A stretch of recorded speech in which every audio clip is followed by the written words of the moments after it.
Welcome to your law बडी। आज हम समझने वाले हैं सेक्शन 370 और 371 ऑफ बीएनएस 2023 जो बताते हैं कि जब एक्यूज्ड अनसाउंड माइंड की वजह से ट्रायल पोस्टपोन हो जाए तो बाद में इंक्वायरी या फिर ट्रायल को कैसे रिज्यूम किया जाएगा, और जब एक्यूज्ड दोबारा कोर्ट के सामने आए तो क्या प्रोसीजर फॉलो होगा। तो चलिए इन्हें बिल्कुल सिंपल लैंग्वेज में समझते हैं। Section 370 talks about resumption of inquiry और ट्रायल। इसका सबसेक्शन 1 कहता है कि अगर सेक्शन 367 या फिर 368 के अंडर इंक्वायरी या फिर ट्रायल पोस्टपोन किया जाता है, तो जब एक्यूज दोबारा नॉर्मल हो जाता है और अनसाउंड माइंड नहीं रहता, कोर्ट या मजिस्ट्रेट कभी भी ट्रायल को रिज्यूम कर सकते हैं और एक्यूज को बुला सकते हैं या कोर्ट के सामने ला सकते हैं। ठीक है। Then we have subsection 2।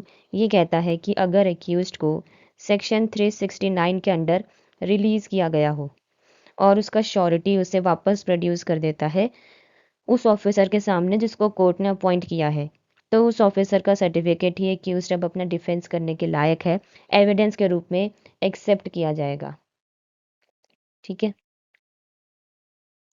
Then we have section 371 which talks about procedure on accused appearing before the magistrate और द कोर्ट। इसमें सबसेक्शन 1 कहता है कि जब एक्यूज्ड वापस कोर्ट के सामने आता है और मजिस्ट्रेट या फिर कोर्ट को लगता है कि अब वो अपना डिफेंस करने के लायक है, तो इंक्वायरी या फिर ट्रायल नॉर्मल तरीके से प्रोसीड करेगा। ठीक है।